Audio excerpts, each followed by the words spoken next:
Saludos amigos, buenas noches. Iniciamos en la Asamblea Nacional, donde se desarrolla el juicio político al Consejo de la Judicatura. Pues bien, no hubo los 92 votos que se requieren para una destitución y censura. Patricio Díaz está en el Pleno del Legislativo y a ver qué nos cuentas. ¿Qué ocurrió, Patricio? Adelante. ¿Qué tal, Alfonso? Amigos televidentes, muy buenas noches. En efecto, no se alcanzaron los votos, apenas 87 de los 92 que buscaban UNES y el Partido Social Cristiano para la destitución de los miembros del Consejo de la Judicatura. 49 legisladores se abstuvieron y con eso pues no se ha destituido a los 3 vocales del Consejo, incluido el presidente Fausto Murillo, y tampoco se censuró a la expresidenta del Consejo de la Judicatura. Sin embargo, debemos comentarles algo. Nadie pidió la reconsideración, la sesión se cerró casi de inmediato, es decir, esta reconsideración queda abierta para una próxima cita de la Asamblea Nacional. Por ahora no han sido destituidos los miembros del Consejo de la Judicatura. Pero veamos qué fue lo que pasó durante la jornada, un debate acalorado aquí en el Pleno, porque ya después de las etapas de defensa y de acusación llegaron los debates entre los diferentes legisladores. Escuchemos. El debate en el Pleno empezó así. Señores asambleístas, por favor, al punto. El correísmo de repente se refirió al presidente de la Comisión de Fiscalización. Y a usted, señor denunciólogo, míreme, por favor. A usted, asambleísta, sáquese ya su careta. Señores asambleístas. Algo así. Y Villavicencio respondió desde su curul. Pero más bien el presidente le llamó la atención. No me hace la voz. Lodo con ventiladores y luego... Es la fase final del juicio político contra la expresidenta del Consejo de la Judicatura y 3 de los actuales vocales. Función legislativa con la función judicial. Creo que nos estamos disputando el último puesto en credibilidad. Pero aquí lo que importaban son los votos. UNES y el Partido Social Cristiano, con parte de la izquierda democrática en el bolsillo para votar por la destitución, insistían a Pachacutic para que se una. Serían los votos que les podrían hacer falta para sumar los 92 necesarios. Un llamado fundamental a mis compañeros de bancada de Pachacutic.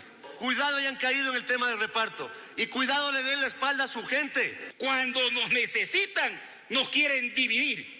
Pero cuando ya nos usan, se olvidan de nosotros. El Pachacutic coherente no recibe órdenes para votar aquí. Ni de Bélgica, ni de Guayaquil, tampoco de Cotopaxi. Y eso que quede claro. Y aquí dicen que la pugna por quien maneja la justicia no es nueva y que las cosas no cambian. Este juicio, la verdad, ¿va a cambiar la vida de alguien? ¿Va a cambiar la vida del vecino, del ciudadano? Yo creo que no, esta es una lucha entre lobos y tiburones. Así, poco a poco, en el debate, las causales del juicio pasaron a ser un tema secundario. Le recordamos lo que significó este juicio. 87 votos a favor de la destitución, no se alcanzaron los 92, 49 abstenciones. No se dio paso entonces a la destitución, pero reiteramos, queda abierta la reconsideración para la próxima cita de la Asamblea Nacional. Aquí todo se apagó casi de inmediato. Miren, estamos casi a media luz porque se apagó de inmediato en cuanto se clausuró la sesión. Así las cosas en cuanto al juicio político al Consejo de la Judicatura. Tendremos pues más detalles en la próxima sesión, como les mencionábamos, Alfonso. Muy bien, muchas gracias, Patricio, por este informe. Y en otro tema político, Fausto Murillo al momento se salva de la destitución, pero sigue en disputa la presidencia del Consejo de la Judicatura, pues él únicamente es un titular encargado. Sin embargo, en el Consejo de Participación Ciudadana, Hernán Ulloa se niega a tratar la terna para nombrar al presidente definitivo. Jacqueline Rodas con el informe. Los consejeros de Participación Ciudadana presionan a su titular, Hernán Ulloa, para que llame a sesión del Pleno. Buscan tratar la terna enviada por el presidente de la Corte Nacional de Justicia, Iván Saquicela, de donde saldría el presidente definitivo del Consejo de la Judicatura. Pero Ulloa no lo hará. Que esta terna ha sido enviado con un cálculo político para afectar al Consejo de la Judicatura y también al Consejo de Participación Ciudadana. Mi responsabilidad como presidente es no permitir que se ensucien nuestras manos participando en un evento político. Tiene que haber un pronunciamiento previo de la Corte Constitucional. Además, Ulloa ahora califica de legítima la aspiración del vocal Álvaro Román, quien fue designado por el Consejo Transitorio como suplente de la presidencia y reclama ser titular de la judicatura. Su caso está en conocimiento de la Corte Constitucional. Buscamos a Iván Saquicela para conocer qué piensa de la respuesta de Ulloa. Vía telefónica indicó que la Corte Nacional se pronunciará oportunamente en el ámbito del derecho y la independencia judicial. Y en otro asunto, el gobierno y el movimiento indígena reorganizan el cronograma de las mesas de diálogo. Los dirigentes advierten que si hasta el 9 de septiembre no se dan los primeros resultados, no continuarán los dirigentes indígenas. Tampoco descartan nuevas movilizaciones. Nos informa Jacqueline Rodas. Luego de la tensa jornada del miércoles, el gobierno y el movimiento indígena suspendieron las 2 mesas de diálogo que debían iniciar esta semana y reorganizaron el cronograma. La conferencia episcopal informó que desde el lunes se retomarán 4 mesas temáticas, que terminarán el viernes 9 de septiembre, así no haya consenso. Se trata de la defocalización de subsidios, la de control de precios, fomento productivo y energía y recursos naturales. Si hay disensos, si no hay acuerdos, si no hay respuesta de parte del gobierno nacional, también comunicaremos de esa manera. Y eso quedará establecido en las actas. Se firmará un acta por mesa que contenga los acuerdos, desacuerdos, puntos pendientes y el proceso de seguimiento. Las 5 mesas restantes empezarían a partir del 12 de septiembre, pero es posible que no se llegue a esa fecha. Tampoco descartan nuevas movilizaciones. Hasta el 9 de septiembre, si no existe respuestas y propuestas de parte del gobierno, entonces nosotros acompañaremos hasta allí. El 21 de este mes se viene ya una movilización de parte del FUT, del Frente Unitario de Trabajadores.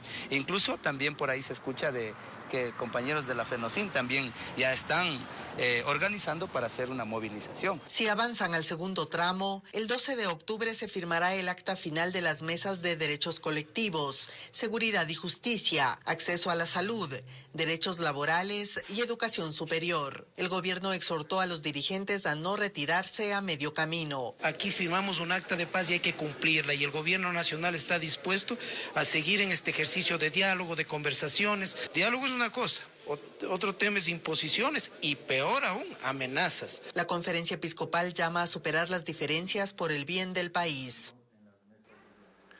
Tras 8 meses del colapso en 5 viviendas en Zaruma, el gobierno entregó la primera fase de la remediación de la zona afectada por la minería ilegal.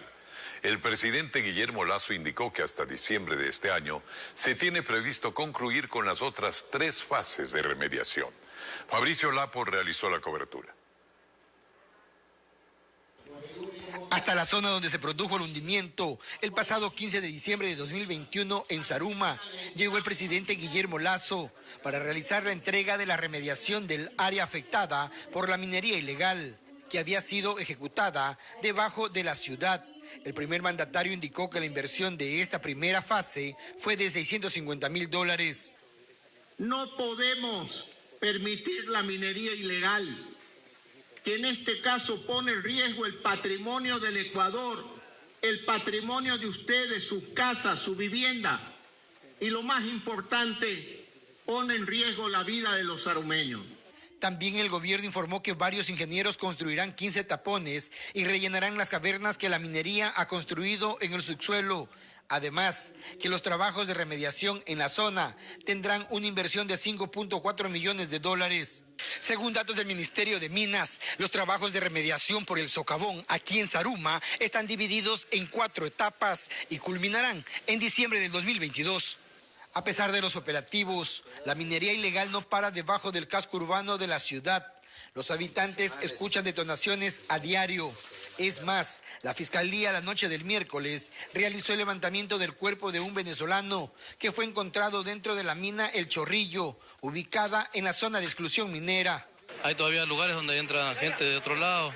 Anoche incluso murió un venezolano que había estado metido en la zona de la exclusión. Son lugares que la gente se mete a cuenta de riesgo personal de ellos, porque debajo de Zaruma hay muchísimos frontones, muchísimos sectores, socavones mismo que hay en el interior del suelo. La visita del presidente Lasso terminó en Machala, con el recorrido de 2 subcentros de salud que se construyen desde 2013 y la entrega de 2 ambulancias.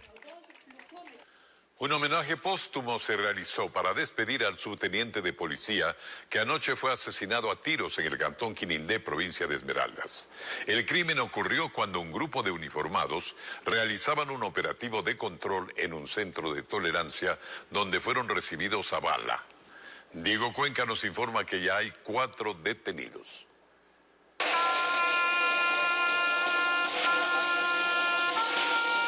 Sus compañeros lo despidieron con honores desde uno de los cuarteles de la policía en Quinindé, en Esmeraldas. En medio del dolor, entregaron el cuerpo a sus familiares para que sea trasladado hasta su ciudad natal, Ibarra. El fallecido es el subteniente Jorge Luis Bermeo, que la noche del miércoles fue asesinado a tiros cuando participaba en un operativo de control dentro de un centro de diversión nocturna. Cámaras del establecimiento captaron el hecho y se observa cómo los agentes se acercaron a una mesa para revisar la documentación de los clientes. Uno de los hombres sacó un arma y le disparó a los uniformados. En el momento que el señor subteniente se encontraba solicitando el tema de los datos de identidad y al momento de hacer el registro y cacheo correspondiente, inmediatamente uno de los 4 sospechosos se levantó y accionó e hizo uso del arma de fuego, tanto hacia el señor subteniente como a uno de los servidores policiales. En la mañana, el comandante general de la policía, Fausto Salinas, confirmó la detención de 4 sujetos, quienes serían los autores de la balacera. Se conoció que uno de los sospechosos resultó herido y fue trasladado hasta el hospital de Santo Domingo de los Áchilas, bajo custodia.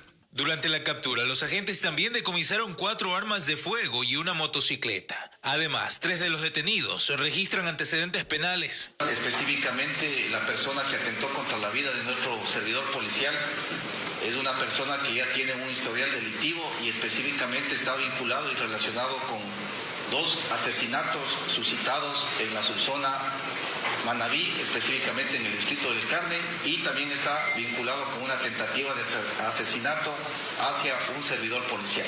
La Fiscalía General indicó que en las próximas horas se realizará la audiencia de formulación de cargos contra los detenidos. Y después del corte comercial, arrancó el nuevo año lectivo en el régimen Sierra Amazonía. Les mostraremos qué ocurrió este primer día. Y también hay polémica por la venta de más de 200 hectáreas de un bosque protector que es una reserva natural y protegida del cantón Mejía, en Pichincha. Le explicaremos los motivos del litigio. Seguimos informando. El presidente Guillermo Lasso inauguró el nuevo periodo escolar del régimen Sierra Amazonía.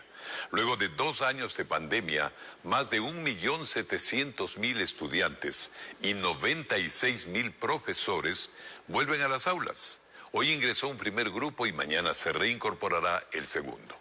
Fabiola Santana en la cobertura. Carlos fue uno de los primeros estudiantes en llegar al Colegio Réplica Mejía en el sur de Quito. Junto a sus compañeros ingresó al aula de clases que lo acogerá durante los 200 días del nuevo periodo lectivo en el régimen Sierra Amazonía. Se mostró feliz, pues asegura que ahora no tendrá las limitaciones que tuvo durante las clases virtuales por la pandemia. Nos desconcentrábamos a veces también, no comprendía un poco las clases y eso era tenía mucha dificultad. Y fue en este colegio donde el presidente inauguró el año lectivo 2022-2023, que matriculó a más de 1.700.000 estudiantes. Aquí resaltó la inversión en el sector educativo, cuyo presupuesto aumentó en $76 millones. Llegando ya a más de 3.300 millones de dólares.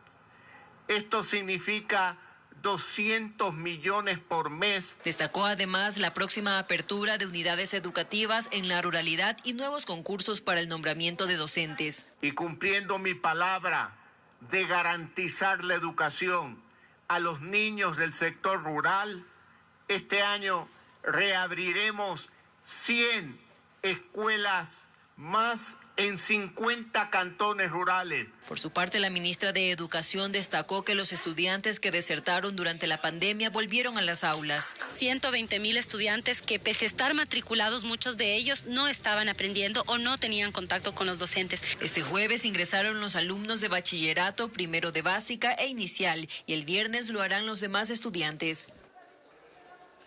Y hay preocupación entre los pacientes diabéticos. Aseguran que existe escasez de insulina en el país. Esto lo reportan tanto en los hospitales del Ministerio de Salud como aquellas personas que se atienden a través del IES. Carla Delgado conversó con las autoridades sanitarias y nos tiene un reporte sobre esto. Paulina tiene un niño con diabetes tipo 1.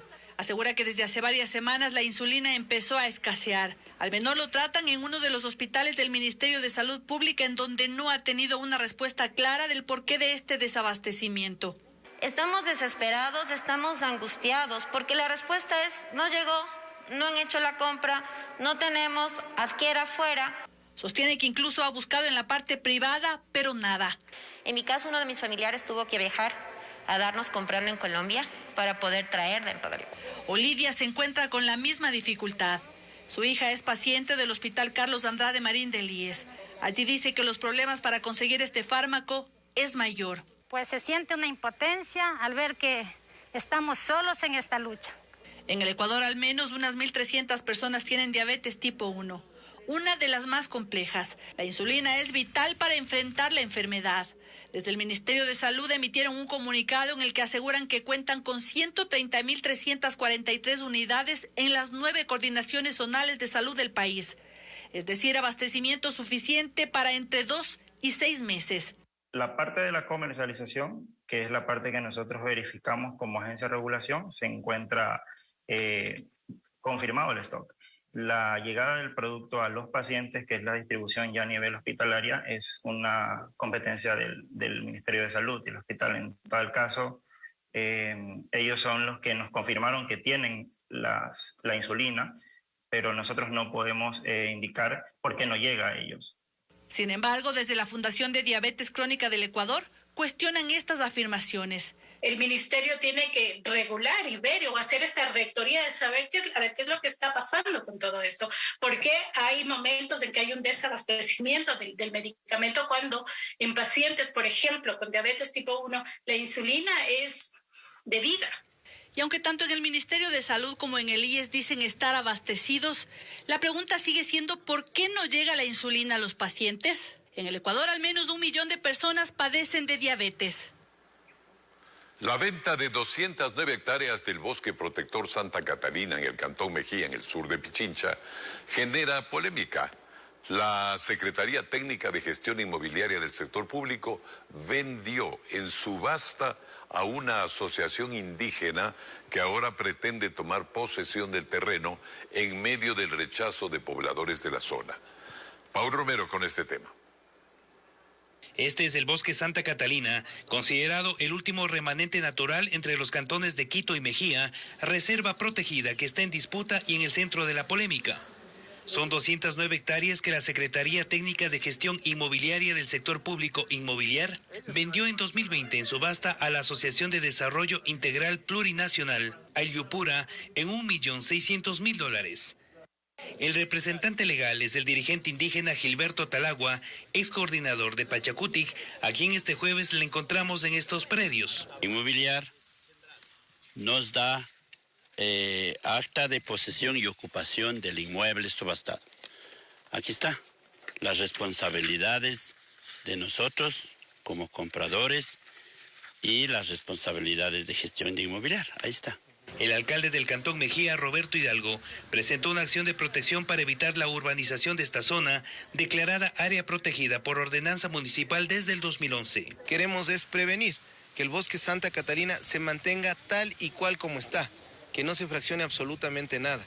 Algo que no va a hacer Gilberto Talagua, porque él envió un documento a la Presidencia de la República en enero del año 2021, en el que él mismo firma con puño y letra que lo que quiere hacer es vivienda en ese sector. Inmobiliar entregó la resolución de adjudicación de las 209 hectáreas a la asociación indígena. En junio, algunos de sus integrantes estuvieron en el Palacio de Carondelet para expresar su respaldo al presidente Guillermo Lasso, cuando enfrentaba las violentas manifestaciones de la CONAIE en contra del gobierno. Aquí existen muchas interrogantes, entre ellas, ¿cómo consiguió la asociación $1.600.000 para pagar a Inmobiliar, es decir, al Estado? Nosotros hemos pagado nuestro dinero. La asociación, los miembros de la asociación, hemos hecho los créditos. Pues se la necesita ver el origen de los dineros, también lo haremos. La población de Uyumbicho, la más cercana a la zona del conflicto, rechaza el ingreso de la asociación al predio, un bosque gigante de eucalipto, pino, plantas endémicas que desaparecerían para dar paso a una inminente lotización, según los moradores. Inmobiliar en ningún instante podía haber subastado u ofertado esta propiedad para que se lleven a cabo, en este caso, proyectos urbanísticos. Solicitamos a Inmobiliar su versión sobre esta adjudicación en conflicto y esperamos una respuesta.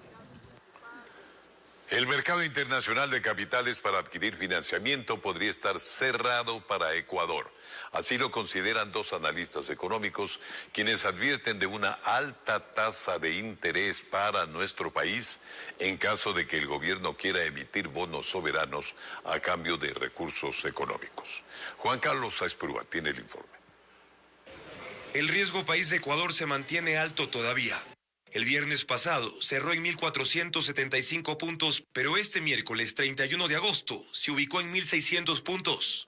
Si el gobierno decide endeudarse emitiendo bonos soberanos en el mercado internacional de capitales, con ese puntaje de riesgo país, podría pagar una tasa de interés de hasta el 20%. Eso significa que el mercado de capitales está cerrado para el Ecuador, que los inversionistas están esperando un default del Ecuador, es decir, un no pago de su deuda en 2025, cuando ya hay que hacer esos pagos. Todo esto hace que en la práctica el Ecuador no pueda acceder al mercado de capitales y la gran pregunta es de dónde va a obtener financiamiento un gobierno que todavía es adicto al endeudamiento. Según analistas, en el exterior aún se ve al Ecuador como un país inestable en el ámbito político, que al final del día termina afectando lo económico y financiero. El ambiente político no es claro, no es certero, y eso obedece a las expectativas de los inversionistas. Y eso justamente es muy voluble. Y creo que ahí el gobierno ha trabajado, pero internamente, donde se ven los consensos, los acuerdos políticos, ahí todavía estamos débiles. El riesgo país es un indicador que toman en cuenta los inversionistas y financistas externos para analizar la posibilidad que tiene una nación de pagar sus deudas. A diferencia de Ecuador, otros países latinoamericanos tienen un menor puntaje, es decir, son vistos de mejor manera desde afuera. Por ejemplo, Colombia registra 401 puntos. Brasil, 297 y Perú, 174 puntos. En el corto plazo, el gobierno va a tener que buscar otras fuentes de financiamiento, va a tener que probablemente incurrir en más atrasos y va a tener que buscar financiamiento probablemente con China, nuevas preventas petroleras. Ahora el gobierno de Lasso tiene 4 meses para reducir el riesgo país, para que asimismo se reduzcan las tasas de interés en caso de adquirir nueva deuda en el exterior para financiar el presupuesto. Al volver en Televistazo, lo más destacado en el ámbito internacional. En Nicaragua, un grupo de presos políticos condenados por traición a la patria fueron exhibidos por el gobierno de Daniel Ortega. Los detenidos fueron llevados a una audiencia.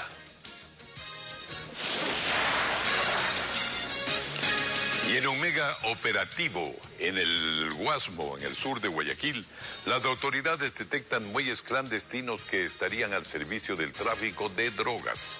Les contaremos más de este descubrimiento. En Guayaquil, en un nuevo mega operativo, las autoridades volvieron a detectar muelles clandestinos que estarían al servicio del tráfico de drogas. Ocurrió en el Guasmo, en el sur de Guayaquil, donde también destruyeron construcciones ilegales que habrían sido usadas como guaridas de delincuentes. Diego Cuenca con la intervención. Es la tercera vez que al menos 500 policías y militares intervienen en el sector Ciudad Perdida, ubicado en el Guasmo, sur de Guayaquil. A su ingreso nuevamente encontraron rompevelocidades que obstaculizan la labor de los uniformados. Por eso estos fueron destruidos. Primero, los rompevelocidades no permiten hacer el trabajo que la policía quisiera hacer, en este caso con los vehículos. y la gente escapa fácilmente por medio de las motocicletas. Las bandas delictivas serían quienes otra vez instalaron nuevas cámaras para vigilar a los que ingresan a ese territorio, que es uno de los más peligrosos de la urbe. La ubicación geográfica de este lugar es privilegiada para algunos delitos, como por ejemplo puede ser el tema del contrabando, asaltos y robos en el área del Golfo, también lo que es microtráfico y tráfico internacional de drogas. Además, destruyeron 10 casas. La mayoría estaban vacías y son considerados asentamientos irregulares. Pero sirven como guarida de algunos delitos, no para fines habitacionales. Nos acaban de informar que hay muelles, aquí hay 3 muelles aquí clandestinos. ¿Relacionados con el narcotráfico? Relacionados directamente con ellos, aquello. Pero cuando las autoridades se retiran, persiste el riesgo de las operaciones criminales en el sector. Las Fuerzas Armadas movilizaron más tropas al sector de Mataje, San Lorenzo, en donde se registran combates entre grupos narcodelictivos colombianos y militares del vecino país. En territorio ecuatoriano se encontraron morteros caseros conectados con tanques de gas, listos para ser detonados. También armas y municiones. Paul Romero nos cuenta que 4 personas fueron detenidas. Las Fuerzas Armadas incrementaron tropas en el sector de Mataje por los constantes enfrentamientos entre el ejército colombiano y grupos disidentes de las FARC que se infiltran en nuestro territorio. Las patrullas encontraron algunas evidencias de estos grupos narcodelictivos. Un distintivo de Oliver Sinisterra con la imagen de alias Guacho, el fallecido cabecilla responsable del secuestro y asesinato del equipo de diario El Comercio en 2018. Explosivos de gran alcance, morteros caseros con tanques de gas escondidos en rústicas viviendas. Franklin Pico es el responsable de las operaciones militares en la frontera con Colombia. Utilizan los tanques de gas, ahí le ponen los explosivos. Imagínense una onda de choque, aproximadamente puede alcanzar a unos 40, 50 metros de radio y acción. Y pues, grupos irregulares armados también están entrenados para activar ese tipo de explosivos y no es la primera vez. Estos grupos colombianos se disputan el control de la producción y comercialización de la droga, un ilícito negocio que desata la violencia en la frontera. Todo ese sector, Corriente Larga, El Pan, Mataje Alto, Mataje Nuevo, Mataje Viejo, La Cadena, ha existido y existe la presencia de estos grupos irregulares que se pasan al lado ecuatoriano cuando principalmente tienen enfrentamientos al otro lado. Pero no todo se centra en el tráfico de armas, municiones y explosivos. También se disputan el contrabando de combustible que sirve para el procesamiento de la droga. Ayer se incautó en Borbón, Cantón Eloy Alfaro, 3.000 galones de gasolina y acetona destinada a Colombia. El ministro del Interior, Patricio Carrillo, y el comandante general de la Policía Nacional, Fausto Salinas, participan en la tercera cumbre de ministros y jefes de la policía en Nueva York. En la reunión se abordó el fortalecimiento de la paz, la seguridad y el desarrollo de los Estados miembros. El secretario de Estado señaló que el Ecuador celebra este tipo de encuentros que simbolizan los derechos y las libertades de los pueblos. Además, Carrillo manifestó en el marco de las Naciones Unidas que es fundamental una policía con doctrina, entrenamiento y equipamiento para enfrentar a las amenazas narcocriminales. Los funcionarios encargados de hacer cumplir la ley permite transformar realidades y constituye el mayor legado político de los gobiernos. En el Ecuador estamos orgullosos de contar con una policía motivada y con este propósito de vida, con enfoque preventivo, de género y comunitario. Lo hacen con pasión para cuidar a los demás, sin dejar a nadie atrás y con perspectiva ante el sutil encargo de velar por la vida y los bienes de los ciudadanos, sin dejarse llevar por la acción devastadora de los que infringen la ley y que alcanzan poder criminal a través de la corrupción e impunidad.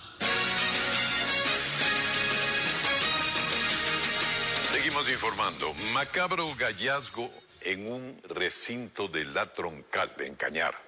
4 hombres fueron acribillados con fusiles dentro de una casa. La policía además halló la cabeza de un hombre de aproximadamente 60 años. Merlin Ochoa nos informa que los cadáveres aún no han sido identificados, pero la autoridad presume que se trataría de ciudadanos venezolanos. Una madrugada de terror vivieron los habitantes de la parroquia Pancho Negro en el cantón La Troncal, Cañar. Este miércoles, dentro de esta casa, 4 hombres fueron acribillados con más de 10 disparos. En el piso y en las paredes del inmueble quedaron los orificios de las balas. Se levantan vainas de fusil 9 milímetros y pistola y revólver 38. Entonces también se levantan entre las evidencias unas pequeñas dosis de sustancias sujetas a fiscalización. Y justamente aquí, a pocos pasos de la casa, la policía halló una funda y dentro de esta estaba la cabeza de un hombre de aproximadamente 60 años. La autoridad recalca que el cuerpo de la víctima aún no ha sido encontrado. Los habitantes tienen miedo. Dicen que 6 hombres llegaron en una moto y un carro. Luego subieron a la casa y mataron a los 4 sujetos. Estos jueces que eran unos 10 minutos a 2, no se iban pronto. Los 4 cuerpos y la cabeza de la 5ª víctima permanecen en la morgue de La Troncal. La policía recalca que no viven en el cantón y hasta el cierre de este reportaje no habían sido identificados. Se presume son ciudadanos venezolanos porque en el sitio se encontró documentación venezolana, pero no corresponde a ninguno de los hoy fallecidos. La policía realiza varios operativos en la carretera por donde escaparon los asesinos. Además, analizan los videos de seguridad para tratar de identificar a los sicarios. Y aunque Guayaquil se mantiene bajo estado de excepción, la violencia criminal no para. Esta tarde se registró un triple asesinato en el noroeste de la ciudad, donde sujetos en moto acribillaron a 3 hombres mientras conversaban. Como nos cuenta María Gabriela Carpio, las víctimas no pudieron escapar de los sicarios, pese a que corrieron varias cuadras. Fue una tarde violenta para los habitantes del bloque 3 de Flor de Bastión, en el noroeste de Guayaquil. Ahí un ataque armado cobró la vida de 3 hombres. El subjefe del distrito Nueva Prosperina indicó que una 4ª persona resultó herida. A las 13 horas aproximadamente, mientras 4 personas se encontraban conversando y reunidas en la calle en este sector, habían sido interceptadas por una motocicleta con 2 ocupantes, de los cuales uno de ellos procede a realizar varios disparos contra la humanidad de estas personas. Los moradores salieron de sus casas al escuchar cerca de 20 disparos y se horrorizaron aún más al descubrir que los cuerpos habían quedado en distintos sitios, pues las víctimas intentaron escapar de los sicarios. En razón de que al producirse este hecho violento, habían procedido a correr y a heridas y perseguidas por los victimarios, en donde también proceden a realizar disparos. El personal del eje investigativo se encuentra realizando las investigaciones para la localización y captura de los responsables. 2 de los fallecidos presentan antecedentes penales por tráfico de droga y robo, por lo que la policía investiga si este triple asesinato obedece a una disputa por territorio para la venta de sustancias ilícitas en este sector, considerado conflictivo por las autoridades debido a los índices de violencia criminal. Luego de 4 días de estar secuestrado, una mujer recuperó a su bebé de 4 meses. El recién nacido fue raptado por 2 mujeres quienes están ahora a las órdenes de las autoridades para las investigaciones pertinentes. Bessie Granja con el seguimiento de esta noticia que, en buena hora, ha tenido un feliz desenlace. Luego de 4 días, al fin esta madre pudo tener a su bebé de 4 meses de edad entre sus brazos. Asegura que fue un calvario, pero que jamás perdió la fe de volverlo a ver sano y salvo. Este jueves, elementos de la Unidad Nacional de Investigación Antisecuestros y Extorsión UNACE de la policía lograron la recuperación del pequeño Ezequiel, quien fue raptado el pasado domingo por una mujer afroecuatoriana. Ella se acercó a su mamá con una falsa promesa de entregarle pañales y leche. Por este caso, 2 mujeres fueron detenidas para investigaciones. Las mismas que fueron abordadas a la mamá del menor en primera instancia y hoy se encuentran a órdenes de la autoridad competente. Estas detenidas son las ciudadanas Arroyo CN y Bone MR. Ellas viven a pocos kilómetros de donde habita la joven madre, quien también cuida de otros 2 hijos. Pero yo la identifico física y por la voz también, que es ella, que se me llevó al niño, que me fue a sacar de mi casa bajo engaños, llegando a un parque. Ella me da la botella de agua, donde cual yo me procedo a sentir ya mareada, para proceder a quitarme al niño y llevárselo a rumbos desconocidos. Ahora la madre de Ezequiel solicita ayuda a fundaciones y gente de buen corazón para la atención médica de su bebé, quien presenta problemas de salud. Sí, amigos, para contarles que Will Smith sigue recorriendo nuestro país. Tras su visita a la UCI, el artista ya llegó a Morona, Santiago. Se conoce que el actor visitará varios puntos turísticos para continuar con la producción de su documental. Es a lo que ha venido. Veamos. Will Smith ha desatado alegría en Ecuador por su visita. En un inicio a la comunidad de la UCI en Chimborazo. Sus seguidores pudieron conocerlo. Sí, realmente creo que todos estamos emocionados debido a la calidad de actor que es, a todas las películas de reconocimiento internacional que han tenido y seguimos aquí esperando a ver si podemos conocerlo un poco más de cerca. Recorrió la estación del tren y algunas calles para grabar un documental de National Geographic sobre la ruta del tren a la nariz del diablo. Roberto Aguirre, director general de la productora Urbano Films en Ecuador, trabajó en el audiovisual que será proyectado en la plataforma Disney Plus el próximo año. El documental va a empezar con imágenes de la UCI, entonces es un lugar como mágico, ¿no? Este punto entre la costa y la sierra, esta magia que tiene esta ruta hasta la nariz del diablo. Tras la llegada del actor a este cantón, sus habitantes esperan que esto y la difusión del documental fortalezcan el turismo y la economía de la localidad. Sería un orgullo que eso vuelva a reactivarse, que tengamos el tren, que lo mejor que tiene es la nariz del diablo. En una tarde hemos visto cómo se ha reactivado económicamente. Will Smith, ganador de un premio Oscar, llegó también a Morona, Santiago, donde visitará varios puntos turísticos para filmar su producción audiovisual.